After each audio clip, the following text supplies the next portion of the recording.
Bonjour François-Olivier Gisbert. Bonjour Sonia Mabrouk. Dis donc, quel bonjour Tony Truant. Toujours, oui. Bienvenue à la grande interview sur CNews et Europe 1. CNews sur le canal 14 et les ondes d'Europe 1. Vous êtes écrivain avec notamment Tragédie française qui connaît un grand succès éditorialiste. Il y a pile un an, François-Olivier Gisbert, on va en parler.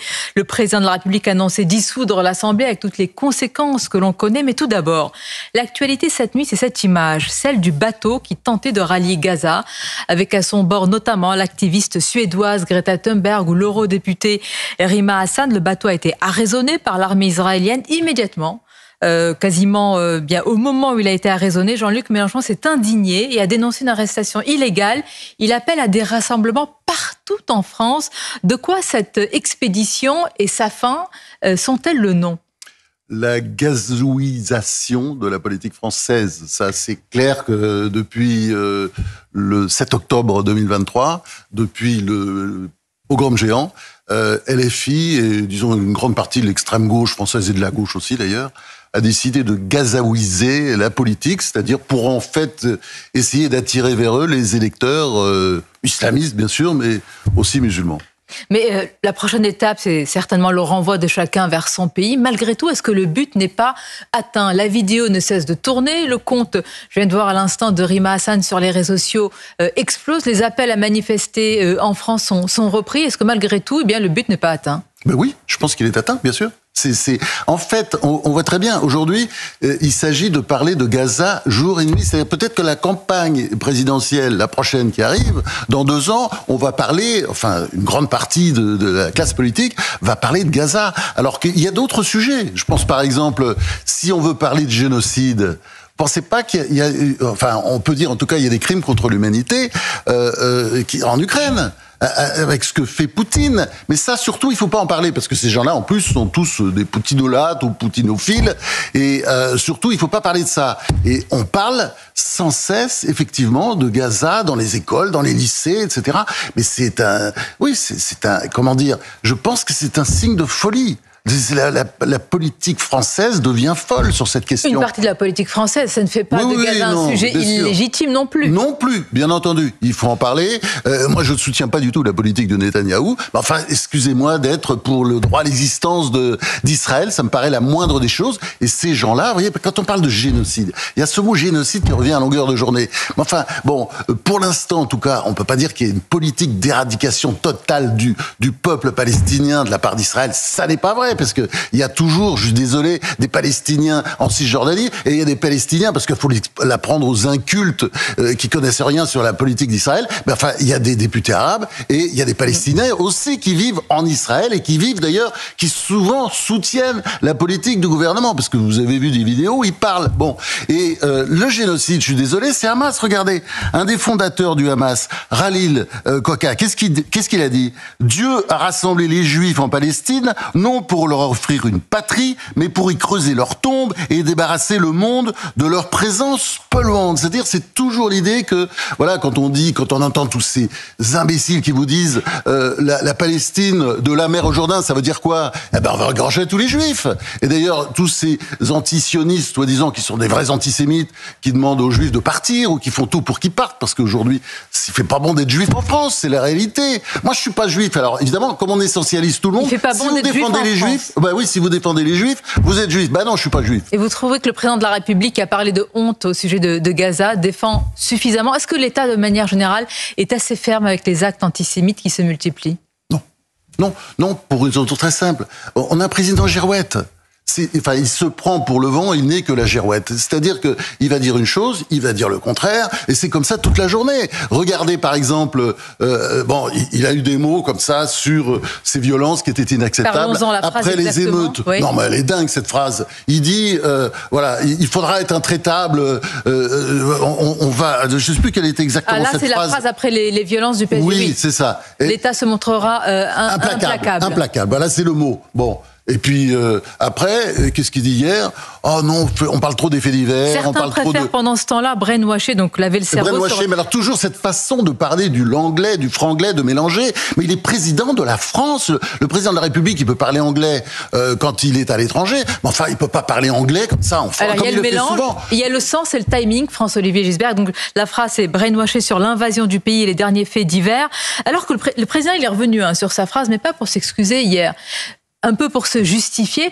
Comment vous estimez, comment on peut être autant déconnecté, en tout cas c'est ce que lui reprochent ses opposants, qu'une forme de mépris alors que notre pays a été secoué par de lourds drames ces derniers temps? Je pense qu'il est dans les tours, il est très loin, il n'est pas ici, il est hors sol. Vous savez, pour un petit travail personnel, j'étais en train de lire, c'est une critique du Roi s'amuse. C'est une pièce de Victor Hugo qui est pas terrible d'ailleurs, il faut bien dire, et qui parle de François Ier avec son bouffon Triboulet. Vous connaissez l'histoire. Bon, et alors il décrit ainsi ce critique dans la Revue des Deux Mondes, s'appelle Gustave Planche. Il décrit ainsi François Ier vu par Victor Hugo. Il est frivole, insolent, bavard, épris de lui-même, effronté, vantard. Voilà, c'est ça. C'est ça, c'est le retour de l'histoire. Voilà, on a un personnage qui ressemble en grande partie au Roi s'amuse. Et il ne se refait pas. Ça fait quand même 8 ans qu'il est président de la République. Il voit bien qu'il y a un problème parce que en même temps, quand vous dites une chose et puis après vous dites son contraire le lendemain, les Français ne comprennent pas. D'ailleurs, à la fin, je dis pas qu'ils écoutent pas parce qu'il fait encore des audiences. Les gens regardent. Mais enfin, ils n'y croient pas une seconde. Mais c'est-à-dire qu'une phrase perçue comme méprisante par, probablement, on ne peut pas parler en leur nom, mais je pense au père de Benoît qui a été poignardé à Dax ou alors à la mère d'Elias, peut passer aujourd'hui dans la bouche d'un président de la République sans qu'il s'excuse ou en tout cas apporte une explication? Je pense que sa parole n'a plus grande importance. Si vous voulez, c'est ça aussi la réalité, c'est-à-dire que c'est vrai que vous avez raison, c'est insultant, méprisant, mais en même temps, je pense que les Français ne l'écoutent plus. Enfin, c'est du bruit, vous voyez, il dit une chose, il va dire son contraire. Toute l'idée, d'ailleurs, on a le sentiment, c'est toujours d'occuper l'écran, d'occuper l'espace, d'être sur la photo. Voilà, c'est ça la réalité. C'est ça qu'on voit aujourd'hui. C'est quelqu'un qui veut toujours être sur la photo, avec Trump, avec ceci, avec Poutine, tout ce qu'on veut. Mais tout ça n'a pas de sens. C'est pas ça la politique. La politique, c'est s'occuper des problèmes. Vous savez, on a des problèmes en France. La France aujourd'hui, c'est un peu comme un carrefour avec 5 camions fous qui sont en train de dévaler des pentes et qui risquent quand même d'abîmer sérieusement ce pays. Je pense à la dette, par exemple. La dette. Ouais, regardez la dette. Vous regardez, c'est très intéressant. Quand vous regardez il y a un observatoire de la dette publique. Je regarde comme ça, oui, ça défile beaucoup. Mais on voit à quel point ça va vite. Et puis bientôt 30 milliards de charges de la dette par an. Non, mais est-ce qu'il est le symptôme de ce qui se passe en France? Emmanuel Macron, François-Olivier Gisbert, ce matin sur Europe 1, dans son éditorial toujours excellent, Vincent Trémollet parlait de la dissolution de l'action politique, de députés qui sont zombifiés, d'un gouvernement qui est...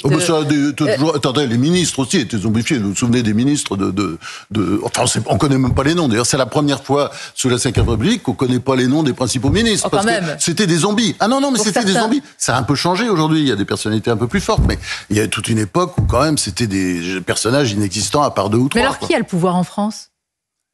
Ben justement, c'est la question que vous pourrez se poser. Parce si les députés sont zombifiés, si les ministres sont transparents, qui a le pouvoir? Comme l'a dit Vincent Trémollet de Villers, effectivement, il a dissous la classe politique. Il l'avait déjà dissoute avant, parce que c'est pas vrai, ça date pas de la dissolution, c'était déjà avant. Parce que je pense ça fait partie du narcissisme. On a un président narcisse quand même depuis le début. Et donc, il veut être là, il veut être au centre, et au fond, tous les corps intermédiaires, tout ça le gêne. À l'inverse, avez-vous connu un président qui ne soit pas narcisse, François-Olivier Gisbert, du haut de votre expérience? Plein, mais ils étaient en général égotistes, ou voilà, ils ramenaient tout à eux. Je dis pas qu'il faut, vous savez, c'est la phrase de Pompidou. Oui, bien sûr. Ils sont tous fous, hein. Il y a les pas assez fous, les très fous, etc. Mais les présidents, il faut toujours qu'ils soient fous. Bon, ça peut se comprendre parce que c'est un métier très dur, difficile. Mais moi, ce qui me gêne aujourd'hui, vous voyez, je parlais des camions fous. Regardez tout ce qu'on est en train de subir, la désindustrialisation. la chute de l'autorité. Et puis, je veux dire, je suis désolé, il faut en reparler aussi, parce que Gaza nous fait oublier ça, mais les menaces qui pèsent sur l'Europe avec Poutine. Poutine qui, quand même, a décidément, apparemment, en tout cas, envie d'absorber une grande partie de l'Ukraine, puisqu'il continue sa guerre. Hein. D'accord. Enfin, je sais pas. Franchement, les poutinolâtres, avec toutes les conneries qu'ils nous ont racontées, je pense qu'ils n'ont pas l'air malins aujourd'hui. Menace intérieure, menace extérieure, française. L'immigration. Attendez, l'immigration dissolution aussi. de la politique. Mais il reste 2 ans. 2 ans pour faire quoi face à tous ces défis? L'année blanche. L'année blanche, c'est-à-dire on va tout geler. Enfin, c'est effrayant d'ailleurs. C'est possible face à une telle dissolution, une dilution? Mais moi, je suis évidemment contre, parce que je pense qu'il faudrait régler ces problèmes le plus vite possible avant qu'une crise financière ne tombe dessus. Mais dans les circonstances politiques actuelles, c'est très difficile, parce qu'il n'y a pas de majorité. Le pauvre François Bayrou, il fait ce qu'il peut dans les conditions, des conditions extrêmement difficiles, sans majorité à l'Assemblée nationale. Non, vous avez vu, cette Assemblée nationale, on peut rien faire avec. Mais c'est pas pour autant qu'il faut un autre électrochoc avec une deuxième dissolution. Les Français jugent la première mauvaise, ils ne veulent pas d'une deuxième. Parce qu'ils savent que ça risque de donner la même chose. Mais vous pensez qu'elle peut vraiment... Donc ce qu'il faut, c'est peut-être un nouveau départ dans 2 ans, effectivement, avec la présidentielle, qui changera complètement la donne. Mais ce qu'il faut espérer, c'est que d'ici là, il n'y ait pas une crise financière. Attendez. Parce que, vu l'état de nos finances publiques, ça peut nous tomber à tout moment. Et vous savez, moi, ce qui m'effraie en plus... On n'est pas déjà en crise financière? Non, on n'est pas encore. Ça peut arriver. Mais surtout, ce qui est... parce que les Français sont peut-être pas assez conscients de ça, mais l'espèce de déclassement que nous vivons en permanence. Regardez, comparons-nous un peu à l'Italie. Regardez l'Italie, 4e exportateur mondial. Nous, je vous signale, on est au bas du tableau, on est 9e. Le PIB par habitant qui a dépassé le PIB par habitant, exactement. On est à peu près au niveau, mais bon, on se fait dépasser par l'Italie. C'est très intéressant. L'Italie, en plus, qui maintenant a réduit son déficit budgétaire de moitié, et qui va pouvoir s'attaquer au vrai sujet, parce qu'elle a le même problème, c'est l'endettement. Nous, on peut pas, on est incapable, on ne peut rien faire. Et ça, c'est une situation de, comment dire, moi, quand je dis ça, c'est pas, comment dire. C'est pas pour noircir le tableau. C'est pas pour noircir le tableau. C'est une lucidité. C'est pour prévenir. C'est-à-dire que, et c'est un sujet dont les gens les politiques ne parlent pas. Le président de la République, au lieu d'expliquer sans arrêt, de célébrer son bilan, certains en parlent. Bien sûr, vous avez raison. Bayrou en parle, Retailleau en parle, il y en a certains qui en parlent. Mais le président de la République, au lieu sans arrêt de célébrer son bilan, il devrait dire, voilà, on a des problèmes, il faut qu'on les règle, voilà ce qu'il faudrait faire. Parlons de son bilan, parce qu'il y a 2 personnalités qui sont héritières de ce bilan, mais qui aimeraient s'en dissocier. Édouard Philippe, Gabriel Attal. Est-ce qu'aujourd'hui, François-Olivier Gisbert, ils peuvent faire oublier l'un comme l'autre que le bilan d'Emmanuel Macron est aussi le leur? Ils essayent. Mais ça, c'est évidemment, vous voyez très bien, ils sont tous les 2 partis dans le droit d'inventaire. Bon, c'est vrai que c'est un peu embêtant pour Édouard Philippe, parce qu'il a participé au début, où il dit que c'est vrai qu'il y avait un élan réformateur. L'élan réformateur, il a vite sombré dans les marais, hein, c'est fini. Bon, ensuite, Gabriel Attal est arrivé tard. Bon, il nous a pas beaucoup parlé des problèmes financiers pendant cette époque, hein, parce qu'il a été Premier ministre pas très longtemps, 6 mois, mais bon, et c'est vrai que tous les 2, ils commencent à critiquer très sévèrement d'ailleurs, parce que j'étais très étonné. Les premiers opposants. Propos de Gabriel Attal sur, notamment en matière d'immigration, de sécurité, sur la politique de Macron, c'est épouvantable, c'est très dur, c'est très violent. De toute façon, il a raison. De toute façon, ils ne peuvent exister aujourd'hui, tous ces gens-là, qu'en critiquant Macron. Pardonnez-moi, lorsque la porte-parole du gouvernement a dit ici même à votre place sur CNews et Europe 1, Sophie Primas, que le macronisme allait se terminer dans quelques mois, que la plupart des députés macronistes lui sont, pardonnez-moi l'expression, tombés dessus, elle était lucide? De toute façon, eux-mêmes le critiquent. Ils préfèrent que ce soit eux qui critiquent et pas les autres. Mais enfin, c'est évident que c'est fini. Ils veulent juste avoir le monopole de la critique. Oui, évidemment, pour pouvoir réapparaître à nouveau, parce que leur situation est un peu compliquée, c'est clair, mais ça, c'est, si vous voulez, le monopole de la critique, c'est vrai que les opposants auront du mal dans je prends un pari, dans les mois qui viennent, vous allez voir, ça va devenir de plus en plus violent chez les macronistes, parce que c'est une question de survie pour eux. Le RN, d'ailleurs, commence à sortir les griffes, alors qu'il y a eu un moment où Marine Le Pen avait épargné le gouvernement, ou en tous les cas, en l'occurrence, le Premier ministre François Bayrou. Le RN qui rassemble, en tout cas qui réunit une grande réunion publique dans le Loiret avec certains de ses partenaires européens. Il y a le Hongrois Viktor Orban, l'Italien Matteo Salvini. Entre Marine Le Pen et Jordan Bardella, François-Olivier Gisbert, si vous deviez choisir le titre d'un livre, d'un film pour qualifier une telle relation en ce moment, que diriez-vous ? Écoutez, je pense que ça va être assez violent. Parce qu'elle est dans une position très difficile. Hein. Je pense que la justice risque, parce que je pense qu'on va plutôt vers ça, vers une peine d'inéligibilité.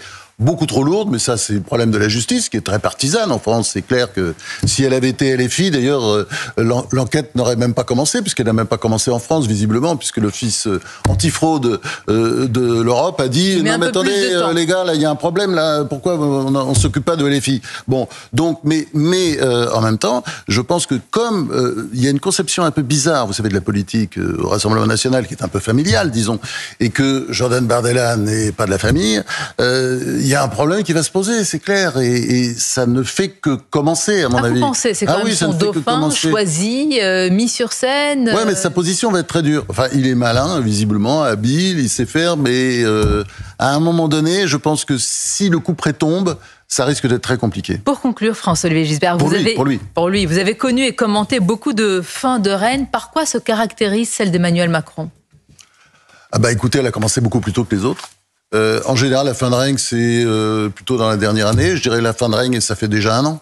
Ça fait déjà 1 an, après cette dissolution stupide. Ça fait déjà 1 an que nous vivons une fin de règne. Donc ça promet pour la suite. Je pense qu'il va au-devant d'énormes problèmes. Eh bien, vous nous en parlerez la prochaine fois. Merci François-Olivier Gisbert. C'était votre grande interview sur CNews et Europe 1. Bonne journée. Merci à vous.